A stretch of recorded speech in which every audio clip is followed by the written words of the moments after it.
নিজের খোলা চুলগুলো গোছাতে গোছাতে রাগিনী তার রুম থেকে রান্নাঘরের দিকে যাচ্ছিল। বাইরে বারান্দায় বৃষ্টির ফোঁটা আরো জোরে বাড়ছিল। শুভ বৃষ্টি দেখতে দেখতে এফএমে গান শুনছিল। হাওয়ায় এলোমেলো কাপড়গুলো কুড়াতে কুড়াতে রাগিনী নিজেই বৃষ্টিতে ভিজে গেল। বিয়ের পর প্রথম বৃষ্টি। তখন বাইরে শুভ আসলো এবং রাগিনীর হাতের কাপড়গুলো নিয়ে সোফায় রেখে দিল, আর রাগিনীকে একটা তোয়ালে দিল তার মেঘের মতো কালো ভিজে চুলগুলো শুকানোর জন্য। বিয়ে হয়েছে মাত্র 2 মাস, ভালোবাসা ভরপুর ছিল। রাগিনী ও শুভর সাথে চাচা চাচি, তাদের বাচ্চারা আর শুভর ফুবু থাকেন। পরিবারে এত মানুষ থাকায় দুজন একসাথে সময়ই কাটাতে পারছিল না। আজ বিয়ে 2 মাস হচ্ছে, কিন্তু কোথাও ঘুরতে যাওয়া হয়নি। সবকিছু বাড়ির বড়দের মতামতেই হয়। আজ পর্যন্ত শুভ ভালো করে বসে রাগিনীর সাথে 2টা কথা পর্যন্ত বলেনি। ভিজে চুল শুকাতে থাকা রাগিনীর দিকে যখন শুভর ফুপুর নজর চায়, তখন তিনি অনেক রেগে যান। বলে ওঠেন, রাগিনী, তুমি নতুন নতুন এই বাড়িতে এসেছ, মাথায় কাপড় রাখো। শুভর ফুপু কেন যেন রাগিনীর উপর খুব রাগ দেখাতেন।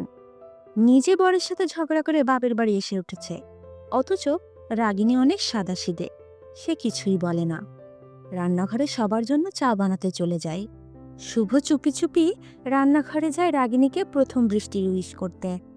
রাগিনী, শোনো, তোমার আমার চা আমাদের রুমে নিয়ে এসো, আর সবার চা ডাইনিং টেবিলে দাও। রাগিনী আর শুভ চা খাচ্ছিল। শুভ খুব রোমান্টিক মুডে রাগিনীকে বলল, কি গো, চলো আজ আমরা কোথাও ঘুরতে যাই, আমার মুড আজকে অনেক ভালো। তখনই ভিতরে শুভর ফুবু আসে। ওরে আল্লাহ, সকাল সকাল ময়না আর তুতা প্রেম প্রেম খেলছে, সবার সাথে চা না খেয়ে এখানে রুমে এসে খাচ্ছিস? বাহ শুভ, বউ আসার পর তো তোর ব্যবহারই বদলে গেছে। রাগিনীর কাপে কিছুটা চা ছিল, সেটা নিয়ে ও রান্নাঘরে চলে গেল। দুজনের মুডই খারাপ হয়ে গেল, কেউ একসাথে সময়ই কাটাতেই দিচ্ছিল না। শুভ অনেক চিন্তায় ছিল। অফিসে যাওয়ার পর মনে মনে ভাবছিল কিভাবে নিজের বউয়ের সাথে সময় কাটাবে।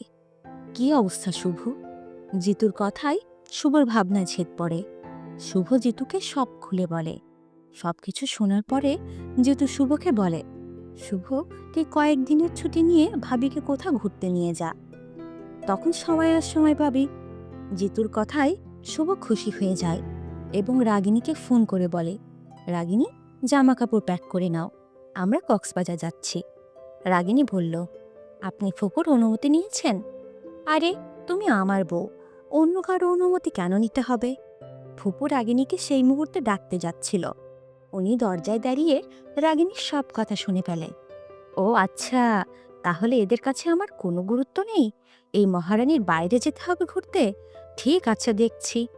রাগিনী চাচির কাছে যায় কক্সবাজার যাওয়ার কথা বলতে।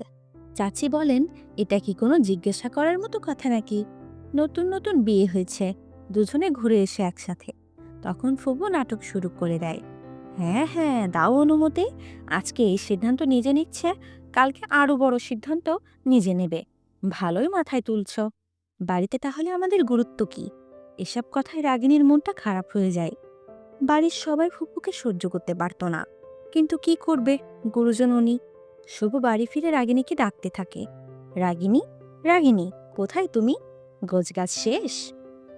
রাগিনী বলল, আমার শরীরটা ভালো নেই, কিছুদিন পরে যাই। আজ বাড়িতে হওয়া নাটকগুলো রাগিনী লুকাচ্ছিল। শুভ রাজি হয়ে যায়। সন্ধ্যায় সে রাগিনীর পছন্দের আলুপুরি নিয়ে আসে। এসে রান্নাঘরে যেয়ে শুভ রাগিনীকে বলে, তোমার অনেক পছন্দের, তাই না? খেয়ে নাও। রাগিনী ভয়ে ভয়ে দ্রুত পায়ে হেঁটে নিজের রুমে যাচ্ছিল। তখনই ফুপুর সাথে ধাক্কা লাগে আর পুড়ে নিচে পড়ে যায়। আর ফুপু এটা দেখে খুব রেগে যান, বলেন, বাহ শুভ, আজ পর্যন্ত আমার জন্য তো কিছু আনলি না, অথচ মহারানীর কি পছন্দ অপছন্দ তা বিয়ের আগে জেনে রেখেছিস। বাহ। শুভ খুব রেগে যায় এবং ওখান থেকে চলে যায়। রাগিনী ভাবতে থাকে, ফুপু রাগিনীর উপরে এত রেগে যায় কেন। সে চা বানিয়ে ফুপুকে দিতে যাবে, তখন দেখে ফুপু রাগিনীর সম্পর্কে খারাপ খারাপ কথা তার ছেলের বউয়ের সাথে বলছে। এটা দেখে রাগিনীর অনেক রাগ হয় এবং সে চায়ের কাপ নিয়ে নিজের রুমে চলে যায়। সে অনেক কান্না করে। এই রোজকার কথা কান্না ইত্যাদি তার কাছে অসহ্যের বিষয় হয়ে দাঁড়িয়েছিল। আজকে ফুফু বাড়িতে ছিল না। তখন রাগিনীর চাচি শাশুড়ি তার ঘরে এসে বলে, রাগিনী, তুমি এক কাজ করো, তুমি শুভকে নিয়ে তোমার বাপের বাড়ি চলে যাও। রাগিনী বলে, ফুপু অনেক রাগ করবে। আরে ফুপুর কথা এত কেন ভাবছো তুমি? ওনার কথা কানেই নিও না। তোমার ফুপু শাশুড়ি এমনিতেও কারো সুখ দেখতে পারে না।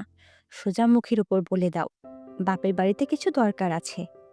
তারপর তুমি আর শুভ নিশ্চিন্তে সময় কাটাও।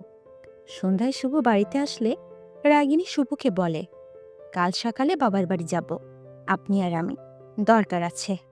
শুভ জিজ্ঞাসা করে, কি দরকার? রাগিনী ভয়ে ভয়ে ভাবে, ফুপু তো সব শুনছে। ও বলে, কি দরকার গেলেই বুঝবেন।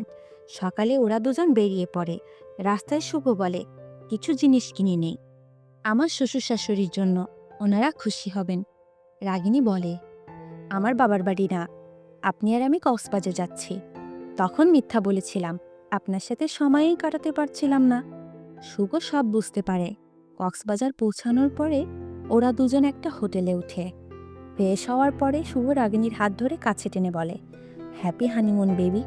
তারা অনেক জায়গা ঘুরে, খাওয়া দাওয়া করে এবং একসাথে সময় কাটায়। এই পুরো সময়টা তারা অনেক এনজয় করে। কে কি ভাববে বা কে কি বলবে, এটা ভেবে নিজেদের সুন্দর সময় আর সুন্দর মুহূর্তগুলো কখনোই নষ্ট করবেন না।